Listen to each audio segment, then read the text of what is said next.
A cold kitchen in West Virginia could tell you how close a family was to running short. Not by a calendar hanging on the wall, by the grease jar beside the stove, by the heel of cornbread wrapped in a cloth, by the soup bone waiting in a chipped enamel bowl. If that jar went empty before Friday, the beans tasted flat. If the bread dried too far, breakfast got smaller. If the bone was thrown out too soon, tomorrow's soup lost its backbone. For poor families, waste was not just something in the trash. Waste was a thinner supper, a colder morning, another coin gone before payday. So the old question was plain. What can this still become? That question lived in many older American kitchens. Farm kitchens, milltown kitchens, city apartments, mountain cabins, and small houses with cold floorboards. This is the story of 25 old kitchen habits that kept poor families from wasting money. Not because the past was charming, because many kitchens once worked like small household economies.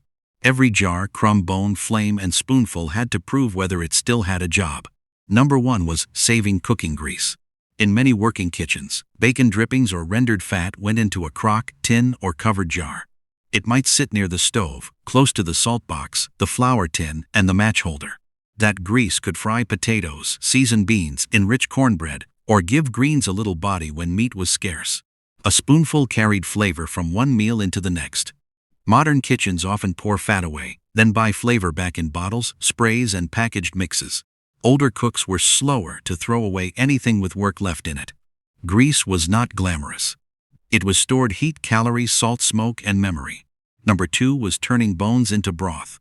A ham bone, chicken carcass, or beef soup bone could keep serving after the visible meat was gone. Dropped into a pot, it gave strength to beans, noodles, dumplings, rice, or garden vegetables. A bare bone on a plate looked finished. In a pot, with heat and time, it became the beginning of another meal. That was the old kitchen logic. Do not discard strength before you have drawn it out. Modern food safety standards matter, and old methods should not be copied carelessly. But the principle was honest. A poor kitchen could not afford to confuse picked clean with used up. Number 3 was keeping stale bread in service.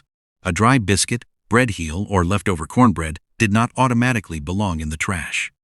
It could become crumbs, stuffing, pudding, thickener, breakfast, or something fried in a skillet.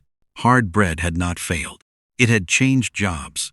It could stretch meatloaf, thicken soup, coat fish, or fill a child before school. Many viewers still remember someone saving the end pieces nobody wanted.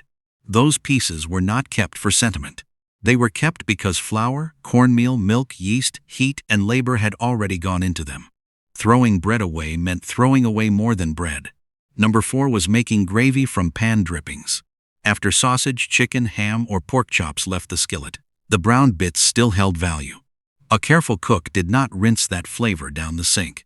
With flour, liquid, and heat, those bits could become gravy for biscuits, potatoes, or yesterday's bread. This was not fancy cooking. It was kitchen arithmetic. One small piece of meat could season a full table when the pan itself was treated as part of the meal. Today, we often buy the food and the sauce as separate products. Older kitchens made the sauce from what the food left behind. Number 5 was washing and saving jars. Jelly jars, pickle jars, coffee jars, and mason jars lined many pantry shelves and cellar boards. They held beans, salt, spices, leftover gravy, sourdough starter, buttons, string, saved seeds, or nails for the porch. A jar mattered because it could be seen through, sealed, stacked, and reused. In a household with little cash, containers were not disposable background objects. They were protection. A clean jar guarded food from mice, moisture, dust, and forgetfulness.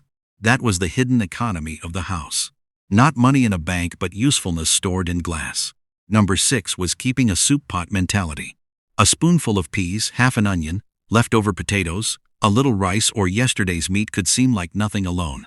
Gathered together, they became supper. Soup, stew, hash, and skillet meals were practical answers to scattered food. The danger in a modern refrigerator is not only that food spoils.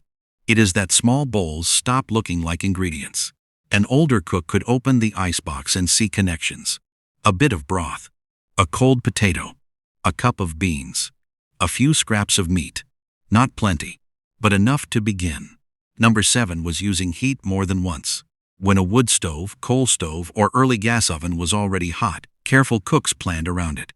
Bread, beans, pies, roasted vegetables, warmed plates, and reheated leftovers could share the same window of heat. Fuel cost money, labor, or both. Someone split wood, hauled coal, carried kindling, cleaned ash, or paid the gas bill. So heat was treated as a resource, not a background convenience. Modern burners answer with one turn of the hand. That ease is a blessing. But it can hide an older form of household intelligence. What else can be done while the heat is already paid for? Number 8 was scraping the bowl clean. Cake batter, biscuit dough, mashed potatoes, cornmeal mush, or beans clinging to the pot were not casually rinsed away. A spoon, rubber scraper, or careful hand could save more than it seemed. This sounds small until you picture a kitchen where every pound of flour had a purpose. A little left behind in every bowl became a leak in the household. Older cooks watched those leaks. They scraped, covered, cooled, and saved. Waste rarely announces itself loudly. Often it enters a home by teaspoons. And that is the first pattern worth noticing. The old kitchen was not only a place where food was cooked, it was where value was caught before it disappeared. Grease became seasoning. Bones became broth. Bread changed jobs. Jars became storage.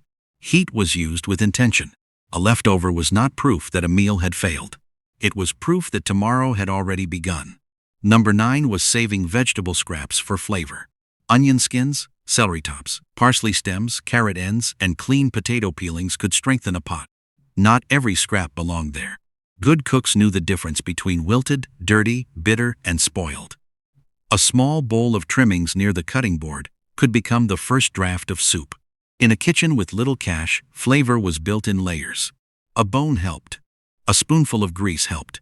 A handful of clean vegetable ends helped too. Modern cooking often treats the trimmed edge as invisible waste. Older kitchens saw peels, stems, and ends as proof that supper had already started. Number 10 was stretching meat with binders. Ground beef, chopped ham, leftover chicken, or canned salmon could be extended with breadcrumbs, oats, rice, potatoes, or beans. Meatloaf, salmon patties, croquettes, hash, stuffed peppers, and casseroles all carried this practical idea. The meat gave flavor. The binder gave body. Together, they fed more people than the meat alone could manage. This was not pretending a poor table was rich. It was engineering supper around what was actually there. For many families, the butcher's package was small. The goal was not a steak on every plate. The goal was warm food, full plates, and nobody quietly leaving hungry. Number 11 was giving coffee and tea one more job. A second pot of coffee might be weaker, but some households still used it for breakfast or baking. Tea leaves could sometimes be steeped again before they were finally discarded. Used coffee grounds might go to the garden or compost pile, depending on the home. The point is not that every family did this the same way. The point is the judgment behind it. Used did not always mean useless. Finished meant the thing had truly given all it could give. That small distinction shaped the whole kitchen. Number 12 was keeping bread from becoming waste. Before plastic bags and soft commercial loaves became everyday fixtures, bread needed attention. A bread box, cloth wrap, pantry shelf, or careful covering could slow the drying. And when bread did dry, the story was not over. A hard slice could be toasted, soaked, steamed, fried, or baked into something else. Bread pudding, dressing, French toast, crumbs, and milk toast came from the same thinking. Texture could be changed. Food that seemed tired could still feed people if someone knew what it needed. A dry bread heel was not a tragedy. It was waiting for milk, broth, eggs, gravy, or heat. Number 13 was knowing when dairy belonged in baking, not the sink. In some older kitchens, before dependable refrigeration was common, naturally soured milk sometimes went into pancakes, biscuits, cornbread, or quick breads. This needs careful framing today. Modern pasteurized milk spoils differently, and food safety standards exist for good reason. The useful point is attention, not copying every old method. Older cooks watched milk closely. They noticed smell, texture, weather, timing, and risk. A kitchen was not run by labels alone. It was run by judgment. And judgment came from paying attention before food crossed the line. Number 14 was saving crumbs. Bread crumbs, cracker dust, cornflake bits, and the last broken cereal in wax paper were not always thrown away. A few spoonfuls could top a casserole, coat a patty, thicken a mixture, or stretch a small filling. It sounds minor because it was minor. But poor kitchens often depended on minor things behaving faithfully. A crumb was not a meal. A crumb helped the meal hold together. That was the larger pattern. A household did not need every item to be large. It needed many small items to keep cooperating. Number 15 was rendering fat from trimmings. In some households, pieces of pork fat, poultry skin, or beef fat were cooked down for usable grease. Depending on region, culture, and family practice, that might mean lard, schmaltz, drippings, or tallow. These fats could fry, season, bake, or carry flavor through food that had little meat. Modern nutrition advice and safety standards have changed how many people think about animal fat. That is worth respecting. But historically, tossing usable fat could look careless in a working kitchen. Fat represented calories, flavor, heat, and money. A clean spoonful could change beans from plain survival into something people wanted to eat. Number 16 was planning plandovers instead of hoping for leftovers. Sunday chicken might become Monday sandwiches, Tuesday soup, and Wednesday dumplings. A pot of beans might become bean soup, fried bean cakes, or a filling beside cornbread. The first meal was cooked with the next meals already in mind. That is different from pushing a covered bowl into the refrigerator and forgetting it. Older cooks often thought forward because the week demanded it. They knew who carried lunch, who worked late, who rose before daylight, and what food would hold. A modern refrigerator can hide failure behind a door. An older kitchen could not afford that kind of amnesia. Number 17 was using the cellar, pantry, porch, or windowsill as part of the kitchen. Before reliable refrigeration reached every home, storage depended on season, place, airflow, and watchfulness. Apples, potatoes, onions, flour, beans, canned fruit, pickles, and preserves each needed the right conditions. A cool cellar shelf could protect food. A screened porch might help in winter. A pantry kept staples visible enough to count. None of this was perfect, and spoilage was a real threat. That is why attention mattered so much. The kitchen was not just the room where meals were cooked. It was a system for guarding food before it became waste. By this point, the deeper pattern is hard to miss. Poor families did not save money with one heroic trick. They saved it by refusing to let value leak through ordinary cracks. A dull knife wasted vegetables. A dirty jar wasted storage. A forgotten bowl wasted supper. An overheated stove wasted fuel. A careless shopping trip wasted food already sitting at home. The old kitchen was not sentimental about scraps. It was serious about them. It kept asking the same quiet question. What can this still become? Number 18 was preserving food before it slipped away. A basket of soft peaches, extra tomatoes, cucumbers, beans, or berries could not wait for convenience. They had to be canned, dried, pickled, cooked down, eaten, or shared before spoilage took them. Many older kitchens kept mason jars, vinegar, salt, sugar, and clean cloths ready for seasonal rushes. Food preservation was real work. It also carried real risk when done carelessly. Modern canning safety exists for good reason, especially with low-acid foods and sealed jars. So the useful point is not copying every old method. It is the urgency. When abundance arrived, the household had to answer before abundance became loss. Number 19 was using seasoned liquids for flavor. A little pickle brine might sharpen potato salad, perk up beans, flavor greens, or stretch a dressing. Vinegar from a jar, salty meat broth, or seasoned cooking liquid was not automatically poured away. Some older reuse would not meet modern safety standards, and that caution matters. But the habit underneath was sound. A poor kitchen noticed flavor already paid for. Modern households may throw out half a jar of seasoned liquid, then buy another bottle of seasoning.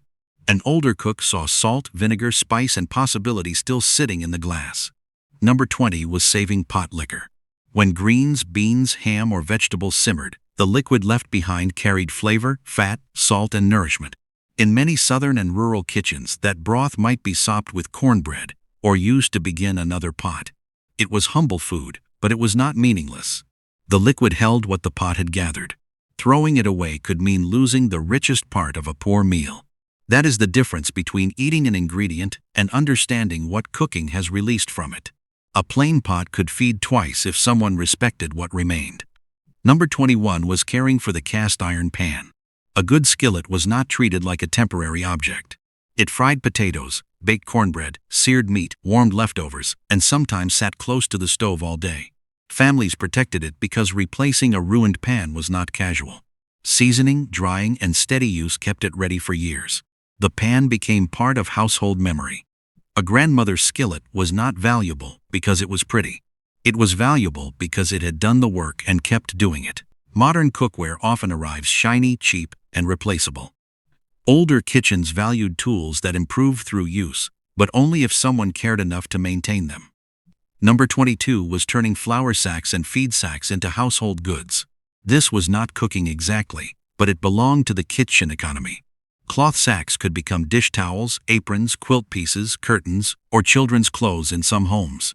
During certain periods, printed feed sacks were even chosen for their fabric patterns.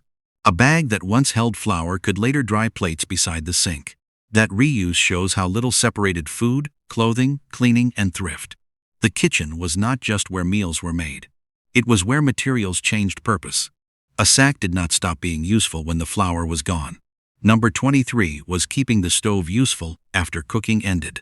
A warm oven or cooling stovetop could dry breadcrumbs, keep plates warm, soften food, or finish slow cooking gently. On cold days, kitchen heat also warmed the room where people gathered. No one should romanticize smoky stoves, coal dust, bad ventilation, or unsafe old heating. Some old arrangements were uncomfortable, dirty, and dangerous. Still, the household logic was clear. If fuel had already been burned, families tried to draw honest use from that heat. The stove was not just an appliance. It was cooking, warmth, timing, and household rhythm gathered in one place. Number 24 was feeding scraps to animals or returning them to the soil. Peelings, corn cobs, stale crusts, and spoiled bits did not always go straight to a dump. On farms and in some small towns, kitchen waste might feed chickens, pigs, dogs, compost piles, or garden soil. Not every scrap was suitable, and responsible handling mattered. But the larger pattern was circular. The kitchen fed the yard. The yard fed the garden. The garden fed the pantry. Waste was not always the end of the story. Sometimes it was only moving to another part of the household system. That kind of thinking made a home feel connected. Nothing stood alone if it could still serve somewhere else. Number 25 was looking before buying. Before a trip to the store, careful cooks checked the pantry shelf, cellar bin, flour tin, and icebox. They looked for the onions starting to soften. They counted the last potatoes in the sack. They noticed the jar already opened, the rice still waiting, the beans that could anchor supper. This may be the least romantic habit of all. It may also be the strongest. Poor families could not afford to shop from imagination while food sat unused at home. They shopped from reality. What is here? What is fading? What can be combined? What must be eaten first? That question protected money better than any single recipe. And now the old kitchen comes into focus. It was not only a place of recipes, aprons, and Sunday meals. It was a small repair shop for value. A jar was repaired into storage. A bone was repaired into broth. Stale bread was repaired into pudding. Heat was repaired into several uses. A scrap was repaired into soil, feed, gravy, crumbs, or supper. The real skill was not poverty itself. No one should romanticize empty pockets, cold rooms, thin cupboards, or mothers worrying over a pantry shelf. The skill was attention. People watched what food was doing. They noticed what could spoil, stretch, thicken, season, warm, or serve again. They understood that a household loses money in quiet ways. Through a bowl rinsed too soon. Through a jar tossed too fast. Through a stove used without planning. Through leftovers forgotten behind a milk bottle. Through buying new food while older food waited in the dark. Modern kitchens have given Americans many blessings. Reliable refrigeration, safer preservation knowledge, cleaner fuels, better sanitation, and fuller grocery stores are not small things. But convenience can also make us careless. It can teach us that food has one purpose, one moment, and one chance to be useful. Older kitchens knew better. They did not ask whether something was perfect. They asked whether there was still life left in it. And in a jar of drippings, a heel of bread, a soup bone, or a warm black skillet, the answer was often yes.